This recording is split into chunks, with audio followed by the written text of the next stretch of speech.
Les affaires publiques n'ont plus de secret pour lui. Les vrais enjeux. Les vraies questions. Regardez de long en large les moments forts de ce débat hier soir. Jérémy Guillaume est analyste politique, directeur des relations publiques chez Tact. Bonjour. Bonjour Mario. Qu'est-ce que l'expert a vu? Moi, l'histoire de la soirée, pour moi, c'est à quel point Donald Trump a tombé dans le panneau à toutes les fois où Kamala Harris y a tendu des pièges. À chacune de ses réponses, presque la candidate démocrate tendait des petits pièges à Donald Trump. Elle picossait en québécois. Elle piquait, là, puis il sautait à chaque fois. À un moment donné, il était dans les câbles en matière d'immigration. On pensait que l'immigration, c'est le dossier faible des démocrates. Elle n'a pas parlé nécessairement de son plan. Elle a dit que Donald Trump avait tué le projet de loi. Et après ça, elle l'a piqué sur la grosseur de ses foules. Dans les rassemblements. Dans les rassemblements. Et là, ça a donné place à Donald Trump qui, au lieu de balayer ça du revers de la main, commencer à pousser, à réagir sur la grosseur de ses foules, ce qui a donné le moment là où les immigrants commencent à manger les chats puis les chiens du monde à Springfield. C'est vraiment pour moi l'histoire du débat, c'est Donald Trump qui tombe dans le panneau de tous les pièges que les démocrates lui ont tendus. Mais est-ce que...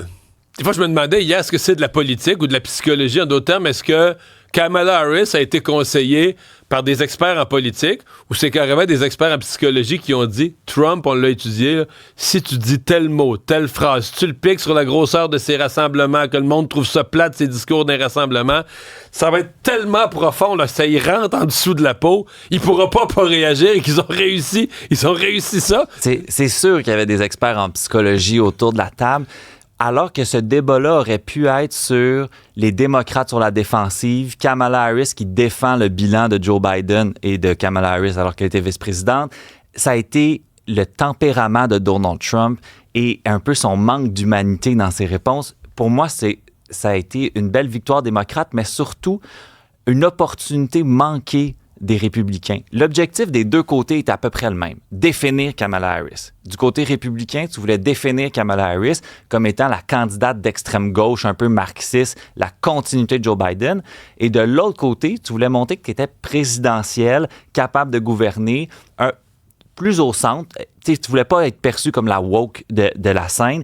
Je pense qu'ils ont réussi à faire ça, les démocrates, parce que ce débat-là a finalement été l'histoire du tempérament de Donald Trump, beaucoup plus que le bilan de Joe Biden. Jérémy, j'avais un conseiller, moi, quand je préparais des débats, qui me faisait regarder des débats précédents, pas de son. Parce qu'il disait, oui, là, le son, c'est le contenu, les programmes politiques, mais il disait, pour une grande partie de la population, leur inconscient, leur subconscient ou leur inconscient sont très affectés par l'image. Sans s'en rendre compte, ils sont très affectés par l'image. Hier soir, et là, j'inclus dans ma question que je te pose la poignée de main du début, là, où il se sauve, il va se réfugier derrière son lutrin. Elle va jusqu'à lui avec le sourire pour lui serrer la main. Est-ce qu'il n'y a pas de ça aussi? Mettons que tu regardes le débat hier, pas de son, t'as une femme souriante qui le regarde dans les yeux, puis t'as un gros bougon qui regarde en avant, qui regarde jamais Kamala Harris dans les yeux. Il n'y a pas quelque chose là? Ah, c'est sûr qu'il y a quelque chose là. Pendant le débat hier, j'ai cherché la photo qu'il avait prise quand il avait été arrêté. C'est la même face. c'est le même visage, c'est la même baboune qui fait. Il était pas bien. Puis on le voyait tout de suite qu'il allait mordre à l'hameçon dans un des pièges de Kamala Harris. Il pouvait pas s'empêcher de ne pas réagir aux petites attaques, aux petites piques. À un certain moment, Mme Harris a parlé du fait que Donald Trump aimait mieux les hommes forts que de défendre la démocratie. Tu le voyais, ça le démangeait de répondre sur la question de Vladimir Poutine. Il est incapable. Il a donné raison à Kamala Harris quand elle disait qu'il succombait aux flatteries et qu'il était facilement piqué. On l'a vu, elle l'a démontré toute la soirée. On l'a vu dans son non-verbal, on l'a vu dans ses réponses, dans la façon dont il répondait. Pour moi, je sais que Donald Trump dit qu'il a gagné le débat. C'est davantage la défaite de Donald Trump que la victoire de Kamala Harris, ce débat-là. Elle était nerveuse au début, là. Très. Puis je la comprends. Hein? Oui, on peut la comprendre, mais elle était... moi, dans les 60 premières secondes, là, j'avais l'impression qu'elle était... J'utiliserais le mode survie. C'est-à-dire que tu dis ton petit texte appris par cœur, même si ça répond pas à la question posée par l'animatrice, t'as ton chose par cœur, tu livres ça, tu t'essaies de garder ta colonne de respiration, que l'air passe pour pas t'étouffer ou pour pas manquer de voix, là, pas que... Oui, mais tu sais, je peux la comprendre parce que t'es conscient dans son cas de l'enjeu que ça représente. C'est probablement la première impression qu'on laisse, c'est une impression qui reste. C'est malheureux, par exemple, parce que dans les sondages, Mme Harris accuse un retard d'environ 13 points sur la question de l'économie face à Donald Trump. Je ne suis pas certain que ce débat-là va avoir changé beaucoup l'aiguille dans les sondages pour la simple et bonne raison que l'enjeu sur lequel Donald Trump domine, c'est l'économie.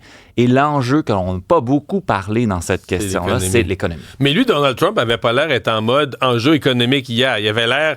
Son enjeu qu'il voulait mettre de l'avant, c'était vraiment l'immigration illégale.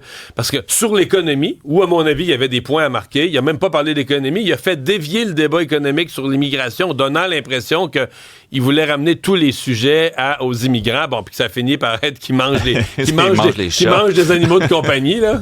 Oui, c'est ça. Il a joué le jeu de Kamala Harris, qui a imposé son agenda et qui l'a fait déraper tout au long de la soirée. C'est vraiment... C'est ça. Il s'est rappelé à la toute fin pourquoi il était là. Il a voulu se reprendre à la fin. Il a voulu se reprendre et il a dit « Elle est Biden ». Ça, là, il aurait dû ça dire à chacune de ses réponses, dès le début, dès la fin. Les gens, dans les sondages qu'on voit, dans le dernier sondage du New York Times, ce que les gens veulent, c'est du changement. Et beaucoup de personnes associent Kamala Harris à la continuité et non au changement. C'était l'opportunité manquée de Donald Trump de ne pas définir Mme Harris comme la continuité. Il l'a fait dans sa dernière remarque de conclusion. Alors qu'il était 10 heures, les codes d'écoute. Dans la dernière minute, les codes d'écoute ont coupé de moitié. Là, c'est ça. Jérémy Joe, merci beaucoup d'avoir été là. Au revoir. Merci.